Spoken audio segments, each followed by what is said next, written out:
everybody, it's Dave here, Darren over there. We're your two old bloggers.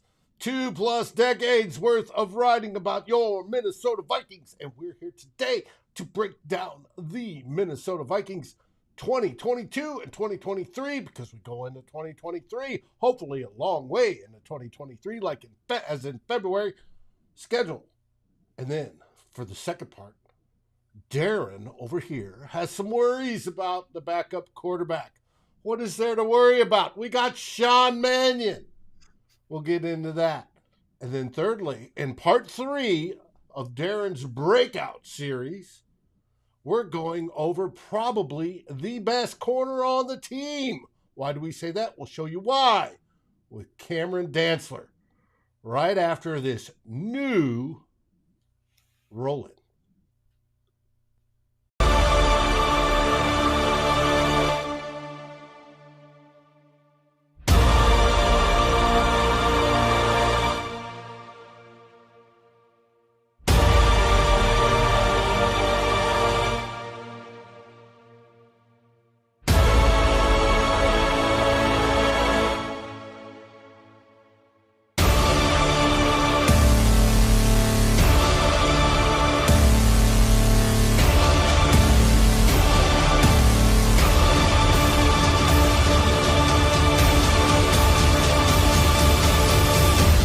Climb in the Pocket, Dave the Norseman, and Lake Monster Brewing presents Two Old Bloggers. What'd you think, buddy? Wow. Woo. Let's get going. That I enjoyed that. I enjoyed making that. That pumped me up. So it was a good thing to do. We shortened it. Everybody wanted it short. We shortened the one on Thursday, which is a little bit too short, but hey, we live and learn. But this one I thought was good, gets everybody ready to talk Minnesota Vikings. But first, how are things in the Great White North? Good, warming up, Dave. Warming don't know up. what, Good. Don't know. Last week was a crappy weekend. We even got some snow, but we're all over that now. Moving on to summer. Ooh. It's about time that goes like that. That's right. Yeah. Ours is over. We're already starting to hit hundreds. So, but that's it. I want to say hello to Sean, Tyler, the Drewster, and Viking Jerome that have joined us so far. Anybody else that's watching? Because I know there's more watching. I can see it in the numbers. Let's get going with the first topic because it's a big one. It is the fact that the schedule came out. Boom, boom, boom. Well, yes, Dave, we knew who the Vikings opponents were. We didn't know when they were playing them, except for, I think, 3 games, which came out a week earlier. And so now we know. We know when the Vikings are playing everybody, when they're playing, where, all the breakdown. So that's always a key point in the season, I think, and folks start getting into, which I think is always dangerous, is looking into, okay, how is the Vikings, do I see them winning here? And that one looks like a loss, and it's very tough to make predictions right now because so much can happen between to the Vikings and to their opponents between now and when they actually play them. And as I've said before, what looks like a tough game now, 3 or 4 months from now, might not be a tough game. Maybe a cakewalk, yeah. And vice versa. So really, but still good to get out, and it's a good thing to talk about because at this point of the year, we don't have a whole lot to talk about in a lot of ways. And so I think the first thing, of course, the season opener against that team from Wisconsin, the Packers, I think. Why do we have to start on a bum note like that? If we whoop their butts, it's a great start. It is a great start, and I actually like the fact that we are playing the Packers in the season opener. The reasons why, we're playing at home for one, so not at Lambeau, so maybe a little bit of an advantage there, or not as much a disadvantage for the Vikings because they won't have to be playing against the refs who react to every cheesehead who yells out that that was a pass interference or a hold or whatever. So you eliminate that a little bit, even out the usually bogus reffing that occurs between We'll get to that anytime the later, Packers play. like week Yeah, 17. yeah, that's right. But if you look at so playing at home, I think your first time is good. There's a couple other things to keep in mind is that Aaron Rodgers, he won't have played very much, if at all, during the preseason. So the game one is going to be the first time he's probably going to really play any extended or real live football action at all. Not that I feel that he'll be terribly rusty, but he won't have Davante Adams for the first time in many years, his security blanket and one of the best receivers in the NFL. Marquez Valdez-Scantling is gone. He's another guy that Rodgers had developed trust in. We don't know. He's going to be working with new receivers, rookie receivers, Christian Watson, Romeo Dubes, who got selected in the second and fourth round of the NFL draft. And then I think they selected two other wide receivers, or at least one more wide receiver later on in the seventh. But questions like we've often heard that it takes a while for Aaron Rodgers to trust young receivers, rookie receivers. So we don't, Watson and Dubes may be very talented. They may be as players, but they're rookies. Will they run the routes the right way, the way Rodgers expects them? I think there'll be a little bit of lack of chemistry. Certainly won't be as much chemistry between them and Rodgers as there would be between Rodgers and Davante Adams. Those two were on like another plane. They just knew what each other was going to do all the time. That won't be the case with Watson and Dubes, and Watson is expected to play a large role in the Packers passing game. So, yes, the Packers will still have Alan Lazard, Randall Cobb's still there, but I feel that with the new receivers and the fact that Rodgers probably won't have played at all leading up to this game, the Packers passing attack could be a little bit out of sync. They might be a little bit flat. The running game should still be fine, but I think with that, coupled with a new 3-4 defensive scheme and a new coordinator they're going to be facing, that the Packers offense might have some trouble in this opening game. And they've usually started out, even though they finished 13-3 the last couple of seasons or whatever it is, 13-4, they have started out slow. Aaron Rodgers is known for that because he does not play that many snaps during the preseason. He comes in not quite in sync. And I agree with you, having the new guys that this is a good chance, in my opinion, to grab a game from the Cheeseheads. Now, later on in the season, it's possible that Rodgers and these guys will have worked things out, and they should have better chemistry in Week 17 than they would have in Week 1. Mm-hmm. And another guy that the Packers probably will be depending on a bit more, way more than they did last year, is Amari Rodgers, the other Rodgers. Aaron Rodgers definitely did not trust him last year, and I think even in year 2 that's going to be an issue. So there's some questions with the Packers wide receiving core, and when you're playing, you're going to be going up against the Vikings. Kevin O'Connell is going to be the season opener for him, first time as a head coach. The players should be extremely energized and be looking to play really, really, especially hard, even harder than usual for him to make a good impression on the home crowd, even though 40% of it will be Packer fans, unfortunately. Well, I'm curious about that. And I haven't asked friends. I got friends that own season tickets. How many of them are selling? A lot of times they sell the Packers game because they make enough money in that to pay for almost their whole season. But how many are going to do that when it's the season opener?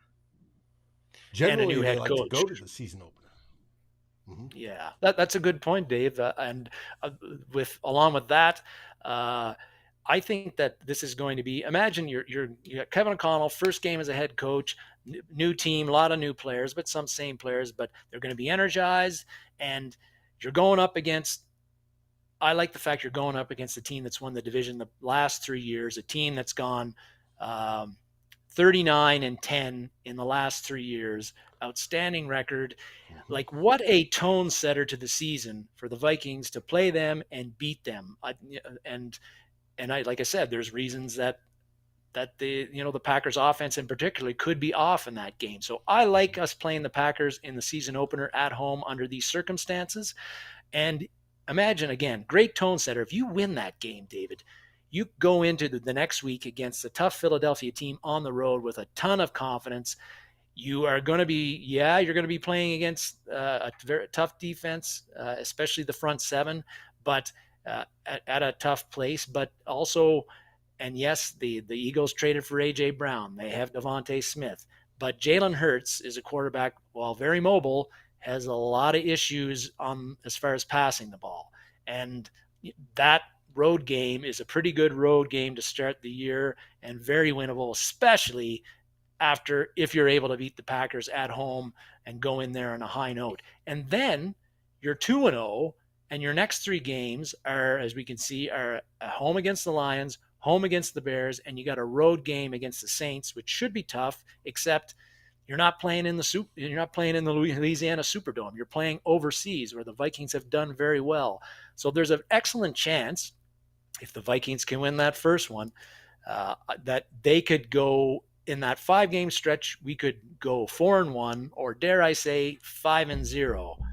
I know. I'm getting ahead of myself, but the possibility is there. Whereas the past 2 years, I don't think we really felt that way. And what a way, again, to start off the new head coach, a new era with the GM, to go into your first 5 games at 4-1 or potentially 5-0. I mean, you'd be cooking with gas at that point. Mm-hmm. And really, and the Vikings have to get off to a hot start, because the past 2 years they've gone 0-2. We know the stats that when teams go 0-2, they almost never make the playoffs. And it's that 0-2 has really put the Vikings behind the 8 ball. They had to play catch up. They did manage to get to 500 in both seasons, but they just couldn't sustain get over that. the hump. Yeah. Couldn't get over the hump. Going 4-1, 5-0 in those first few games definitely gets you over the hump. Now you look at that schedule, you got a tough November slate there, going against the Bills in Buffalo. And then you got the Cowboys and the Patriots at home. We have not done very well against the Cowboys, no matter where we've played them in the past 15 years. But they're so beatable. That's it. Yeah, no, that's right. Definitely. The Patriots are not the Patriots of the Brady glory years, for sure. Mm-hmm. At least I don't think they are. But yeah, there's that. And the other thing to keep in mind is that if the Vikings are in a position where late in the season, you know that they have something to play for, you don't like the fact that they're going into Lambeau and Soldier Field in January in what likely will be very cold conditions, because I don't think that. Hopefully we'll have a playoff spot sewn up by then, and hopefully the divisional title sewn up by then, so we won't have to worry too much about it. But that's a bit of a worry, those last 2 games, playing on the road and playing in January in outdoor stadiums in cold weather cities. Mm-hmm. And that's how I look at the schedule so far. Well, and that's a good look. And as I wrote in the forward to this piece, that the schedule makers were typical New York NFL headquarters schedule makers. The Minnesota Vikings did request to postpone their bye, because the bye generally comes after that London game. Well, that would have put the bye at week 5. We did not want the bye at week 5. That's a little early. Well, they threw us a lollipop and gave it to us at week 7, right? And said, here you go, boys. On the other end, they did what they sometimes tend to do. They said, all right, Minnesota, there's only 2 primetime games as of now, but it's like as of week 5, stuff can be flexed. So things can change. But there's only 2 primetime games right now. There is the Monday Nighter against the Eagles on ABC, and there is the Thursday night game on Thanksgiving against the Patriots. And it's the first time we're hosting a Thanksgiving Patriots game. Or a Thanksgiving game, period. We played in 8 Thanksgiving games. I thought it was more, but it's only 8. This will be the first time we host one. seen lots of stuff on the web that they hope Justin Jefferson has his Randy Moss moment on Thanksgiving Day. That would be sweet, but we shall see. But right now, those are the only primetime games. However, those last two games are set to be flexed if the Vikings are in the hunt. I'm hoping that those last two games don't mean anything, i.e., that we've already secured everything and don't have to worry about those last two games because they are in the most miserable of conditions. Lambeau on, what is it, New Year's Eve? No. One of them's on New Year's Eve, the other one's the week later, right? Or before, vice versa. Christmas Eve and New Year's Eve. It's going to be cold. It's going to be windy, possibly record-setting cold, minus 10 at kickoff type stuff. We'll find out that obviously the New York schedule makers did not look fondly on the Vikings. Maybe they thought they were, doing a tit for tat since they postponed that bye week 2 weeks. We'll find out. We shall see. In the remarks, people are talking about the London game. If anybody's going, that looks like a fantastic game. It's in the new stadium, Tottenham Hotspur, that they built not only for soccer, but they built specifically with the NFL in mind. If you've never been to England and you have the means, I suggest that you try it out. It is a good time. And you want to talk about some good beer? Oh, wow. And the fans over in Europe and in England in particular are absolutely fantastic. They love our Vikings. So it's a great game to go to. But let's look at the games and let's look at the quarterbacks we face this year. We don't face the quarterbacks we faced last year. At least the majority. There's only, I think, 3 on the list that we actually do face twice. Yeah, it doesn't. Yeah, it doesn't feel quite as daunting as last year, David. It was last year we went up against. Well, you get Rodgers twice a year, whether you like it or not, unless he gets injured. But we had to go against Lamar Jackson last year, Justin Herbert. We had to go against. I gotta take a look-see here. I'm forgetting, but Joe Burrow. Maybe we didn't know he was going to be the Joe Burrow he was late in the season, the first game, but he still played pretty well in that one. Turned into it, yeah. Yeah, Kyler Murray, Russell Wilson. You had Matt Stafford, and even Ben Roethlisberger was playing, not too bad late in the season.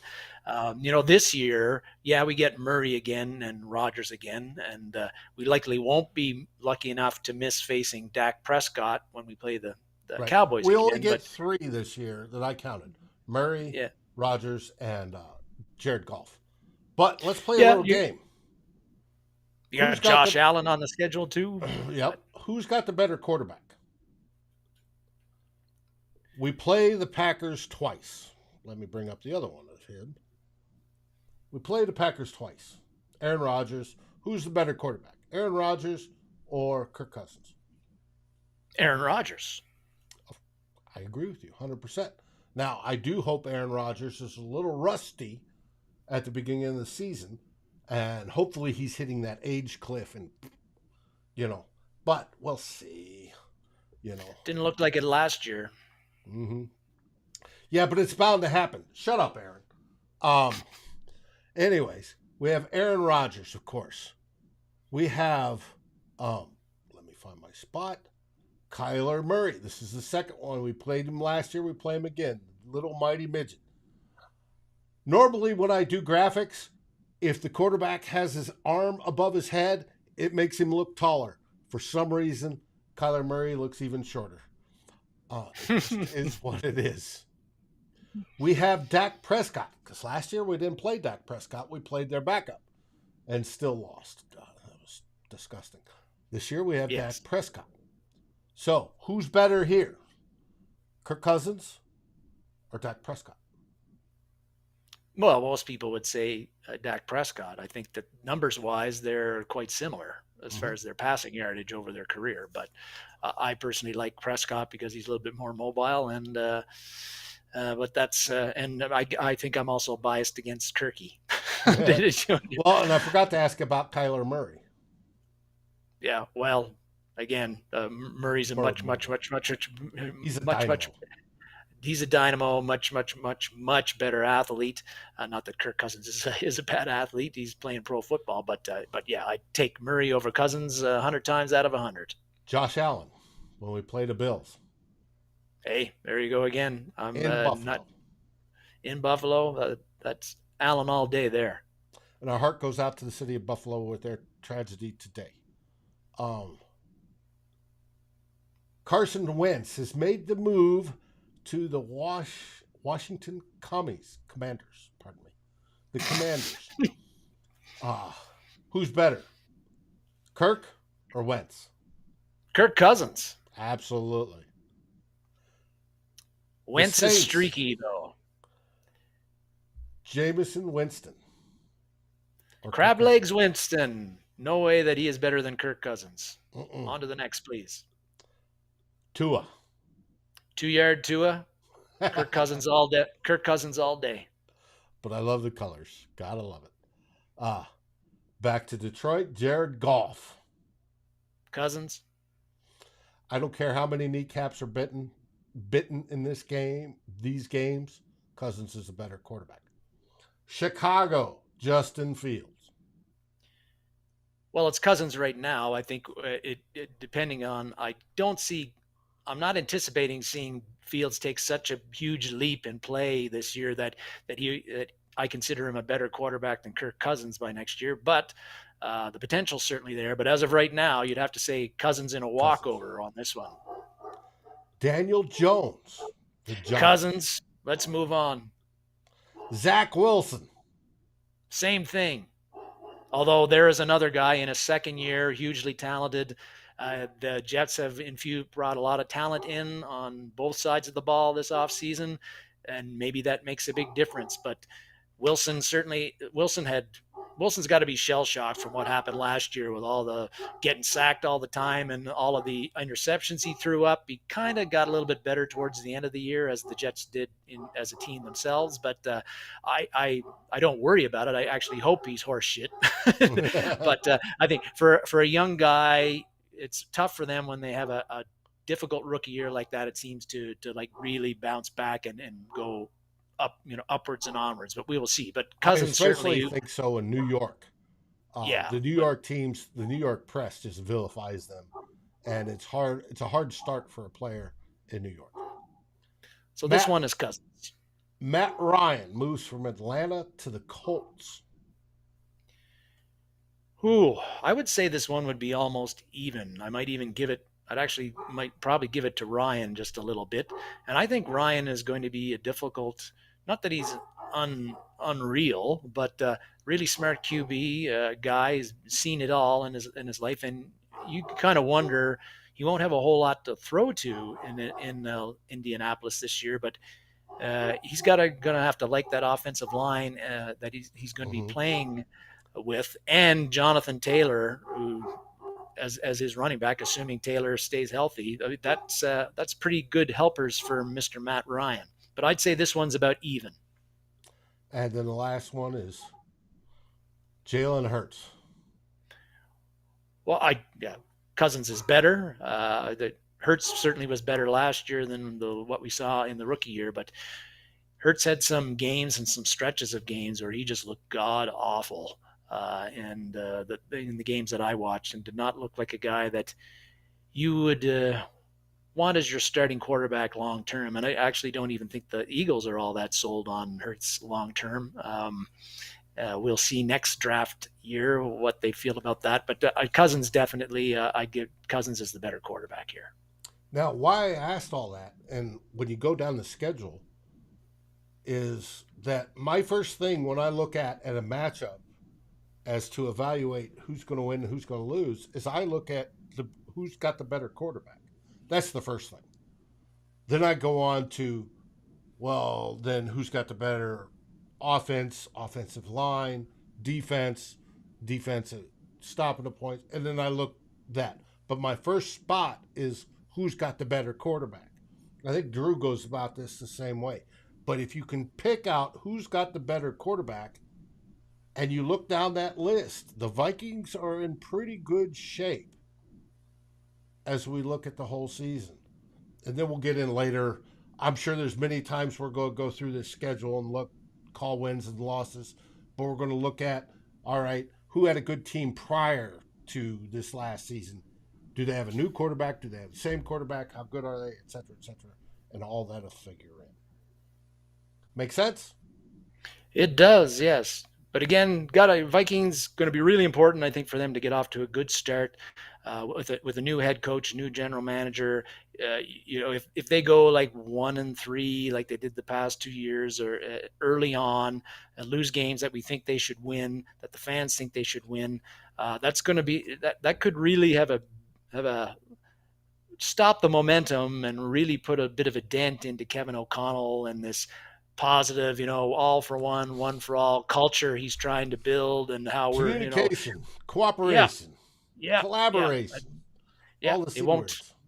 it won't take long for the I think for the players to sour a little bit on that and tune out that messaging if things don't go well early on. I'm not anticipating the Vikings to fall flat on that. I think, despite their flaws, they have a bit too much talent to really blow it especially with the slate of games they have early on. But as you always say, Dave, we shall see. We shall see. Moving on to the second segment. And Purple Haze calls for 14-3, 12-5 bottom. Purple Haze, I hope you are 100% correct. We're moving on to the second part. When we just got talking about quarterbacks, we're going to talk about quarterbacks again. What happens if, God forbid, Kirk Cousins gets hurt? Yeah, I think this is a topic that I wanted to revisit. We had touched on it in the,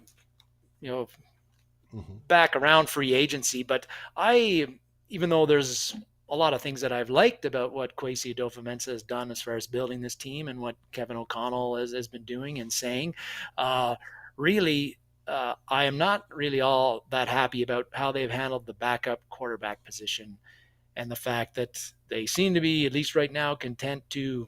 I see that they're bringing in Brett Hot Rod Hundley as a as a as a Mm-hmm. as a I as saw an that on invite. Twitter. So they're adding a little bit into the room, and I'd rather have Hundley taking some snaps than Nate Stanley. But anyway, getting a little bit off topic.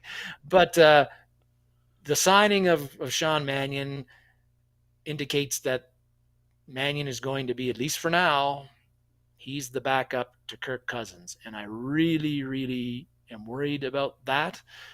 Yes, Kirk Cousins is extremely durable. He has only missed 2 games in the 4 years he's played with the Vikings, and neither of those 2 were due to a physical injury.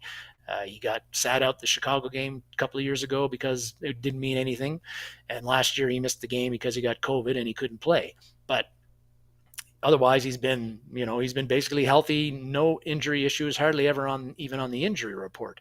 I think last year he was on the injury report for the first time in maybe his whole career, particularly with the Vikings. But as we saw last year with Russell Wilson, all it takes is you hit a hand on a helmet and break a thumb, or you get rolled on by your offensive lineman and sprain an ankle, that you could lose Cousins as your starting quarterback for a significant amount of time. And with Sean Mannion as your backup, a significant amount of time is 1 game.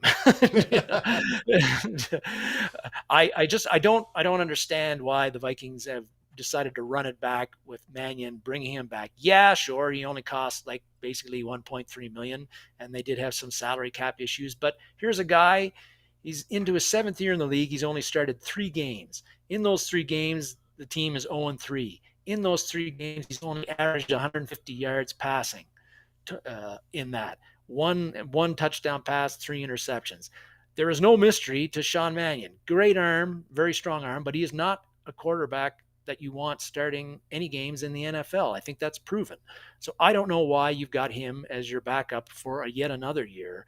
And there's really no excuse, because this is a new staff. They should be, trying something else. Like, I know that there wasn't a whole lot of great. Maybe it was involved with the Kirk Cousins extension. It was, I need my pacifier. I'm going to write it into the contract. come on, man. Pacifier. Okay, yeah, no, I know, but I know that they say it all the time. Mannion, very smart, great in the quarterback room, got a great rapport with Kirk Cousins. I don't give a shit about any of that stuff. I can he play? Can he go into a game and give you a chance to win? And the answer is no with Sean Mannion. And so if you lose Kirk Cousins for a game or two games, got 3 games, the Viking and put Sean Mannion in there, the Vikings are not going to win any of those games. It's just, and you better hope you're not in a close playoff Mm-hmm. race. A lot of what I'm seeing now is people saying the Vikings are going to go 9-8 or 8-9. So maybe 10-7 in that area, you're around the wild card range, right? Right. You lose one or two of those games because you've got Mannion as your starting quarterback because you didn't bother getting anybody better in there. You're going to lose those games. You're not going to make the playoffs. Maybe that's what they want. I don't know, Well, but even if you take Purple Haze at the 12 wins, 12 to 14 wins, at that point you're fighting for playoff seed, right? yeah. You could get there in the first, seed, whatever, and and go on from there. But if you lose Cousins and Mannion's got to get in, it's going to be hard. I mean, life's hard.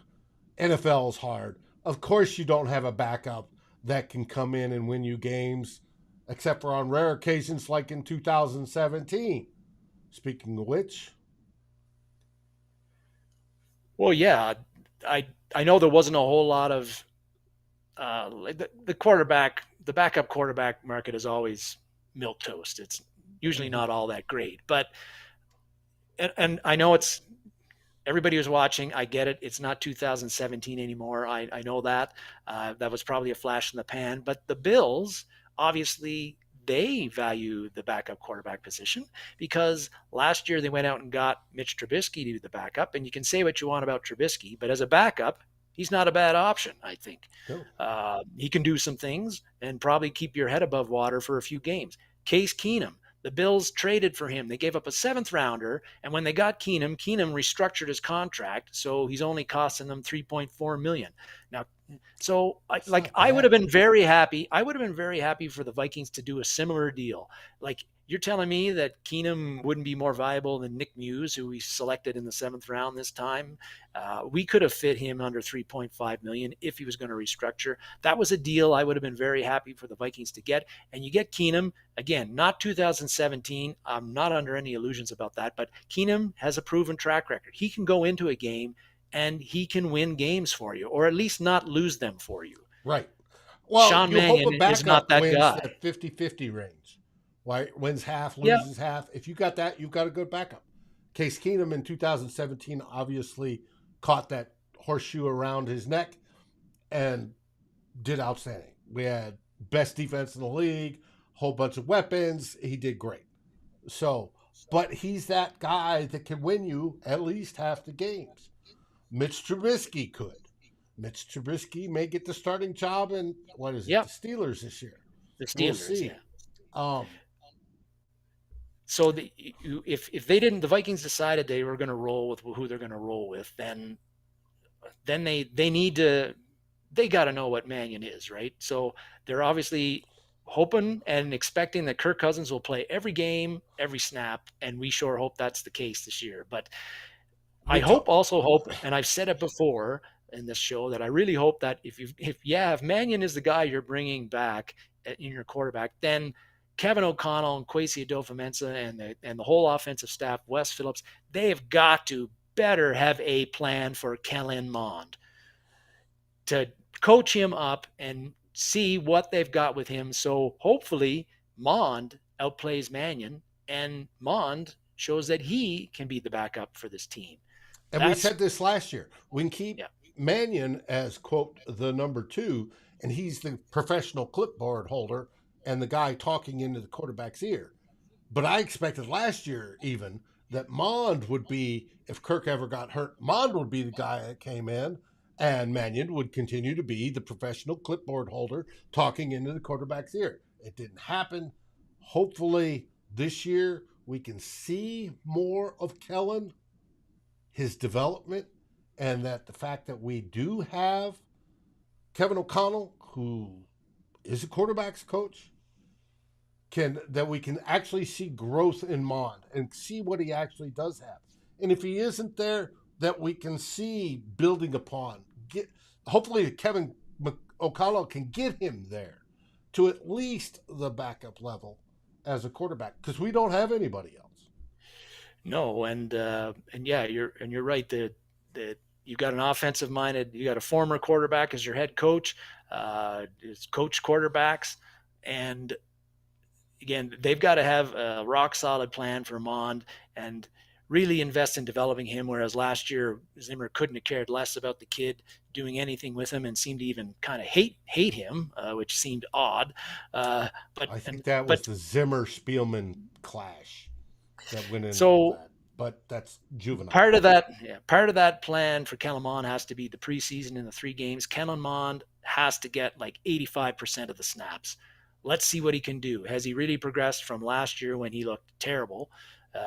Get him as much playing time as possible in like the organized team activities, and then in preseason, because Kirk Cousins is not going to play in preseason other than probably, I don't know, he might not even play in the first series of the first game. Like, he'll play very little, and he better play very little when you consider what we've got. But the guy that has to play a lot in preseason is Kellen Mond, so he can get reps, get up against NFL players, even if they aren't starters, and sometimes if they are, and get in there and keep on learning and getting better. That's got to be a big part of the plan. And Drew was talking about how the Vikings, I think he was saying that they'll pick up a free agent if Cousins gets hurt. Maybe he can restate the question, but I think if Cousins was to get a big injury early in the year, I think the Vikings would certainly, they're going to have to trade for somebody at that point. I don't know who that somebody would be, but they're going to have to trade for somebody who can start, because you're not going to go with Sean Mannion as your starter for 14, 15 games if you're going to lose Cousins long term. But we hope that doesn't happen. And if it doesn't happen, the Vikings backup situation, I think, is still very worrisome to me, because if we need a spot starter, we don't have one right now who I'm confident can help us win a game, or at least prevent us from or not be the big reason why we lose a game. Mm-hmm. We'll see. Hey, this is the point of the show where we talk about beer. In this case, Lake Monster Brewing up in Minnesota, best beer in Minnesota. If you like great beer, if you're looking for that 1 in 10,000 beers that just absolutely tickles your fancy. This time of year, we're starting to get warmer. You could be listening to us talking Vikings, and of course, beer goes with football, right? Or you could be crying over the Timberwolves or the Wild this week because they lost so terribly bad. Or you could be going out and catching a Twins game, or maybe even a Saints game, St. Paul Saints. Who knows? But the best refreshing things is a Lake Monster beer, brought to you over on the other side in St. Paul, just across the river by Lake Monster Brewing. Go check them out. Great beer, great times. And Matt Lang, the brewmeister, will hook you up. Good man. Good man, good beer. Mm-hmm. One of these days, I'm going to have some Lake Monster Brewing. Yes, you are, and I'm going to try to make that happen. All right, now on to Section 3. Breakout player. Who's our breakout player of this week? Our breakout player today, David, is Cameron Dantzler. For those who have been watching the show religiously, and I hope that's a lot of people, and we all thank everybody who tunes in regularly and even not so regularly to watch us talk Minnesota Vikings football. I have been going over some players who I think could be important athletes for the Vikings in having and allowing them to have the 2022 season that we would like to see the Vikings have, which is make the playoffs and have like one of those 12-5 records that has been talked about below. And Cameron Dantzler is the latest guy that I want to highlight on that because we know the Vikings last year's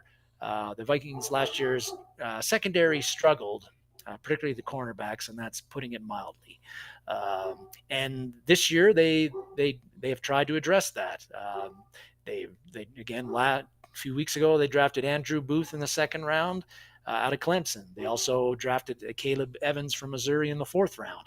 They signed Chandon Sullivan from the Packers. They also signed Hairston, um, who had played for the Colts and the Broncos in the previous years, and re-signed Patrick Peterson.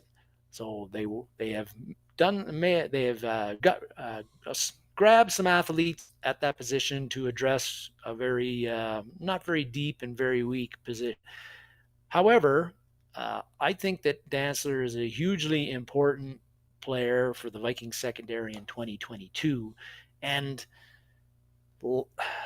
it's Dantzler is a guy that I've liked since the Vikings drafted him and got him in the third round. And at that point, I thought that the Vikings really got a steal, because here was a guy who had been a high-performing corner in the SEC, the best football conference in college football.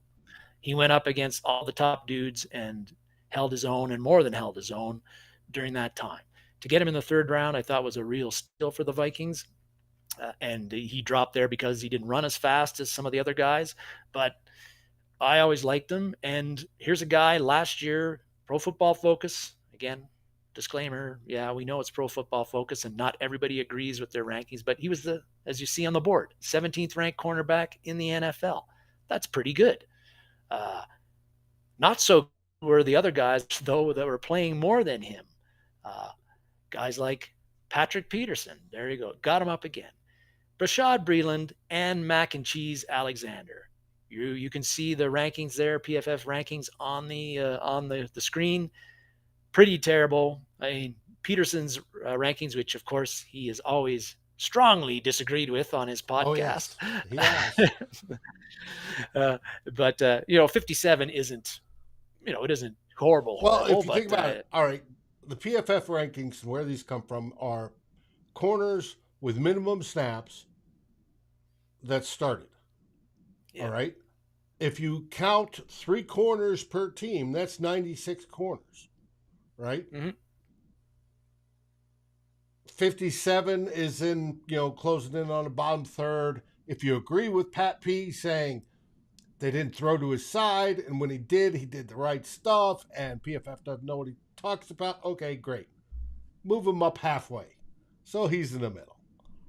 Yeah. But if you look at Breeland and if you look at McKenzie, the number of corners that made that minimum rep threshold is 116.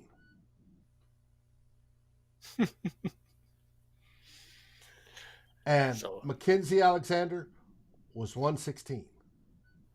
Bashaud Breeland was 111, only 5 spots higher. There is definitely room for improvement by Ed Donatel in this cornerback room. And definitely.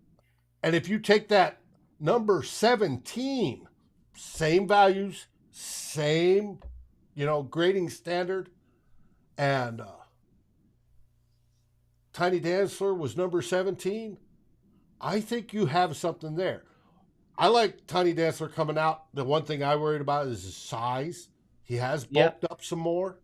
And I think it's going to be interesting who starts. It's going to be an interesting conversation and competition as we watch in training camps. And then once we get into, August at Egan, who's actually starting. I think, indeed, Dave, and I think that the thing about Dantzler that interests me and why I think he's a breakout guy is one, he's entering into his third year. So he's had a couple of years where he's played, not as much as I would have liked, but a significant amount of playing time now. So he's into his third year. I think he's should have a better understanding of how receivers try to get open, the kind of little games that they play, and the how they run routes, what to expect, what to sit on, knowing tendencies. I think he's into his third year, so he should have some base knowledge on that. If you look at him with as far as the physical tools, he's a little light and he has had some injury issues in his first 2 years, but He's 6'2" and really long arms. He's Mm-hmm. got the size to handle the big wide receivers and not get he can get boxed out, but he's not going to get like they're not going to be able to throw jump balls to him, Right. and he's going to be just totally helpless. So he's got the size you like for a cornerback, and in the times that he has played, he was the one cornerback the past 2 years under Zimmer and the Vikings where he actually tries to make plays on the ball. He is a playmaker. He had 2 interceptions his rookie year. He had 1 last year. He forced a couple of fumbles in his time playing, and last year he had 8 pass defenses. So he's a guy who makes plays on the ball. He's a playmaker. You want that guy in there. Does he get beat sometimes? Do some mystifying things like lining 10 yards off of Amon-Ra St. Brown on the last play against Detroit, or looking like a deer in the headlights when he was covering DJ Metcalf in Seattle 2 years ago and let Metcalf just catch a ball uncontested on 4th down. Yeah, but he's in his 3rd year. I think also he's going to really benefit from the guy that you've got pictured there, Mm-hmm. Ed Donatel, the new defensive coordinator, a guy who talks about connecting with younger players and seems to relate to young players a lot better than the guy that used to run the defense in Minnesota, which was Mike Zimmer. I think Well, a positive guy. I think that Dantzler is really he has a chance to really benefit from playing for a guy like Ed Donatel because he did Dantzler never seemed to really be able to get out of Zimmer's doghouse, in my view. If he made a couple of bad plays, he'd get yanked for Chris Boyd last year, and I think the ability for Dantzler to play freer, not have to worry that if he makes a mistake that he's going to get chewed out or get sent to the sidelines, and I think that he's going to really benefit mentally from that, as well as I think he's going to be allowed to play more to his strengths, play to the ball, play press man. And I think the new coaching staff on the defensive side is going to do wonders for Cam Dantzler. And we need him to be, not only do I think he can be the best cornerback on the team next year, I think he has to be, because we don't know how Booth is going to do. Chandon Sutherland's going to be he's going to be in the nickel likely, and his PFF rankings weren't too hot last year either. I think they're 94th overall, which ain't good. But Patrick Peterson is not what he once was, obviously. He's okay. But if you got Dantzler locking down one side, and I think his ability to do that with the pass rushers that we've got with Smith and Hunter being back, I think that Dantzler can be a real key piece in that secondary and in this Vikings defense. And I think in year 3, with a new coaching staff and the experience he's built up to go along with his talent, he is ready to do that. I agree with you 100%, and especially in the Donatel defense where corners are a little bit freer to do stuff. They're not the ones making all the decisions and having to have everything absolutely correct. In the Donatel defense, the safeties are directing it, versus in the Zimmer defense, it was the corners. I think this is a very, very good deal. I hope Booth comes in and competes and wins his spot. But the one I'm wanting him to win, believe it or not, is Patrick Peterson's. I think having Dantzler and Booth, if they're both good enough to do it, is a good thing for the Vikings as a whole going forward. Not only this year, but in future years, right, as they build on that. Patrick Peterson can back off into the mentorship role. There's going to be a lot of rotation, so you're going to see a lot of these guys play. But I think I agree with you on this, that Cameron Dantzler will be a breakout player, and we will all be pleasantly surprised. I do hope he stays healthy. I think putting on weight helps, and he's bulked up. He's gotten bigger to help deal with that, and I can't wait to see him in this defense for sure. Yeah, in this defense. So, and we need him to be that guy too, because when you look at everybody else on the secondary, we got bodies there, we got some experience, but who's your alpha dog on that secondary at the cornerback room? Who's the guy that you think can step up and be the impact player? And to me, Dantzler is really the only one I'm seeing, unless Booth comes in and like totally blows us away with with things, and that's quite possible because he's very talented. But rookie cornerbacks, at least what I've seen, is they tend to struggle. They don't really hit the ground running quickly. Yeah, like in the first segment, we're talking about quarterbacks, Aaron Rodgers and his rookie receivers. It's going to take a while. Same with corners. It's going to take a while. CY's brought up that Dantzler seemed to get smarter with Peterson there. Peterson was mentoring him.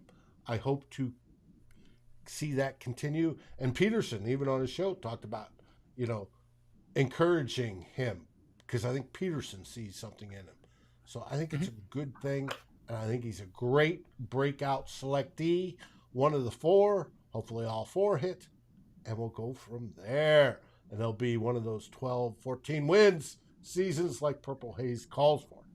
Yes. Mm-hmm. And that's it. That's the show.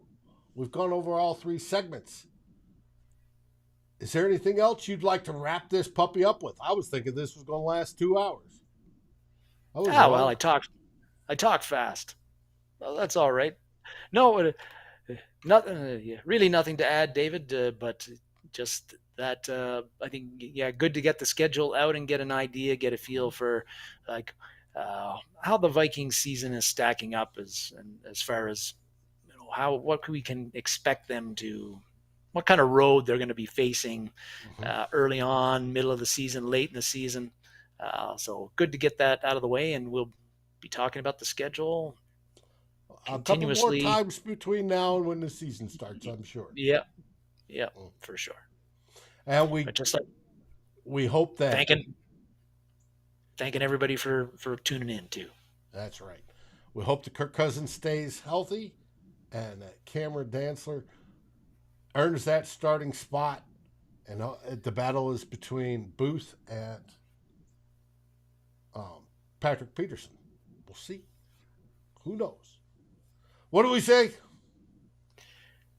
We say thanking everybody for tuning in, and thank you for all the comments down there. We try to address them as best we can. And we also say, Skol Vikings! Skol Vikings!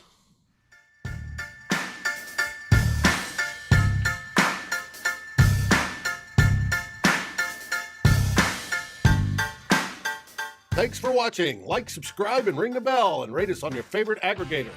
And a special shout out goes to our partners, The Daily Norseman, where the best Vikings content can be found, and to Lake Monster Brewing, home of the best beer in Minnesota. Skol, everybody.